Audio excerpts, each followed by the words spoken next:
Hey guys, welcome back to my channel, and if you're new here, then welcome. In today's video, as you can see by the title, we are going to be talking about painting nails with your non-dominant hand. I've been painting my nails for many years now. I've never had any help when painting my opposite hand, and so I think I've mastered exactly how to do this so that you don't get streaky lines, polish on your skin, missed gaps along your sidewalls.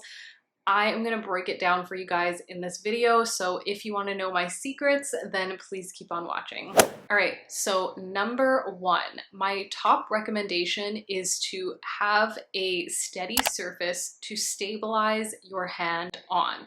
So if you guys are right-handed and you're trying to paint your nails using your left hand, then you're going to make sure that your left hand that has the polish brush in it is stabilized on a surface. We're talking a table, your floor, anything that is not going to move. Once you have that surface picked out, you are going to hold your nail polish brush with your first 3 fingers, and then you're going to use your pinky finger to stabilize your hand on the table. So this is my number one tip. Every time I paint using my left hand, and you guys can go back and watch all my videos, my pinky is always stabilizing my hand.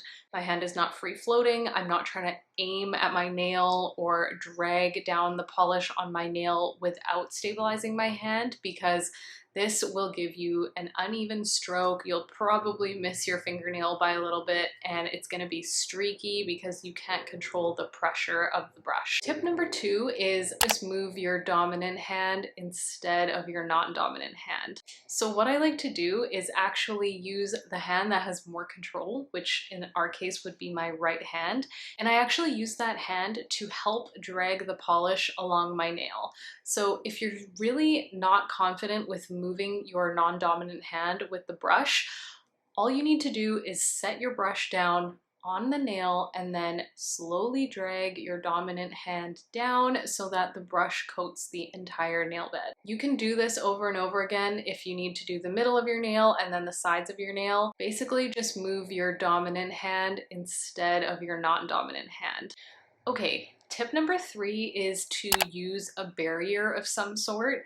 I'm sure many of you have seen this online, but there's some products out there that are basically meant to act as a barrier between your polish and your skin. So usually these products are similar to like a liquid glue. So you would basically paint this substance around your skin. Whatever the polish touches that is not on the nail plate and is actually on your skin, you can just peel away this product when you're done, and then you should have a clean manicure.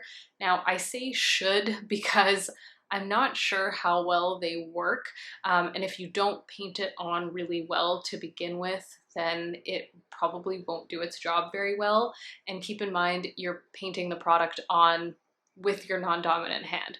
So I'm not really sure that it's helping a lot, but if you are really struggling, you can try this. I don't personally use these products, and I never have, but it is something that's out there for people to help them have a cleaner manicure. So I am throwing it in this video just in case anyone wants to try it out. Okay, tip number 4 is to not have too much extra polish on your brush. I find that if you're painting with your dominant hand, you can usually get away with wiping up extra polish really quickly and still having a clean manicure.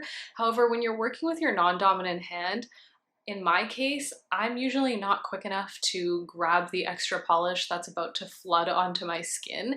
And so I recommend just doing thinner coats of polish and layering if you have to do an extra coat, because this will give you a really clean result in the end rather than something that's thick and sticky and won't dry and then is flooding onto your cuticles and your sidewalls. So this is going to be my final tip for today, and it's to have either a toothpick or an orange stick readily available, because let's face it, we could all use these tips, but we're probably still going to get polish on our skin. Even if it's a little bit, this is the best way to clean it up.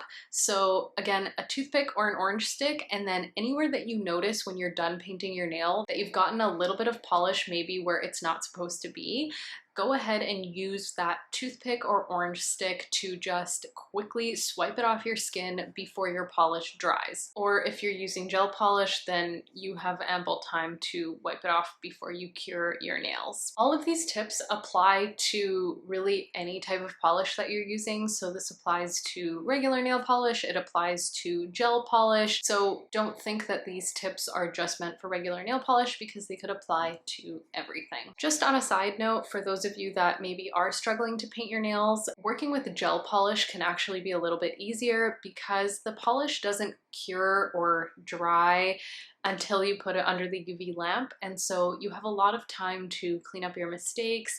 You can wipe it off your cuticles or wipe it off your skin and really take your time to perfect painting that polish because it doesn't dry. When using regular nail polish, pretty much from the moment you apply it to your nail plate, the polish is going to start its drying process, and so it can be a little bit harder to fix mistakes. I do have a lot of videos on this channel on how to do gel polish at home, so I will link them up here in case you are interested. So that is all for my tips and tricks today on how to paint with your non-dominant hand.